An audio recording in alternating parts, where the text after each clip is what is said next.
ચૈત્ર માસની નવરાત્રિનું પવિત્ર પ્રવાસથી શરૂ થઈ ગયું છે. સુરત શહેર સહિત સમગ્ર ગુજરાતમાં ઉત્સવનો માહોલ જોવા મળી રહ્યો છે. શહેરના પ્રસિદ્ધ અંબિકા નિકેતન મંદિરમાં વહેલી સવારથી જ માતાજીના દર્શન માટે ભક્તોની ભારે ભીડ ઉમટી પડી. નવરાત્રિના પ્રથમ દિવસે મંદિર ખાતે માતાજીનો ભવ્ય શણગાર કરવામાં આવ્યો, જે જોવાલાયક હતો. વહેલી સવારથી વાગ્યાથી જ 4 વાગ્યાથી મંદિરના દરવાજા ખોલી દેવામાં આવ્યા. ભક્તોએ માતાજીના દર્શનનો લાભ લીધો. સવાર પડતા જ ભક્તોની સંખ્યામાં ભારે વધારો થયો અને મંદિરની બહાર દર્શનાર્થીઓની લાંબી કતારો જોવા મળી.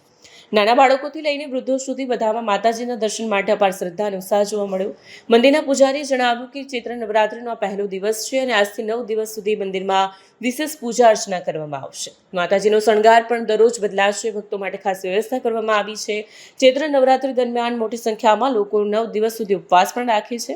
આ દિવસોમાં માતાજીની આરાધના કરવાનો અને મીઠા ચોખાનો પ્રસાદ બનાવવાનો ખાસ મહિમા છે. અનેક ભક્તોએ આજથી 9 દિવસના ઉપવાસની શરૂઆત કરી છે.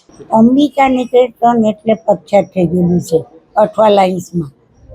અંબિકા નિકેતનમાં ચૈત્ર નવરાત્ર હોવાથી આજે ભાવિ ભક્તોનો ધસારો છે. 60-70 હજાર માણસો આવશે સાંજ સુધીમાં.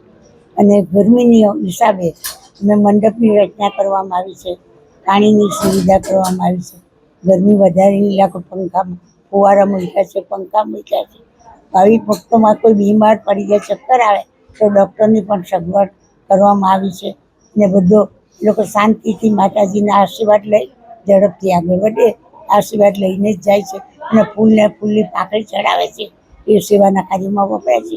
હવે અમે આ વર્ષે એક નવું કામ કરી રહ્યા છીએ. માનવ પાંગળિયાની સામે જ માનવ પાંગળીઓ વધારી રહ્યા છે. ભાવિકો ખાલી 11 રૂપિયા અમે રાખ્યા છે, તો ભાવિકો તો ઓનલાઈનથી પણ આપી શકે છે. તેમાં દરેક ગરીબ માણસનો પણ સદુપયોગ થઈ શકશે તે માટે.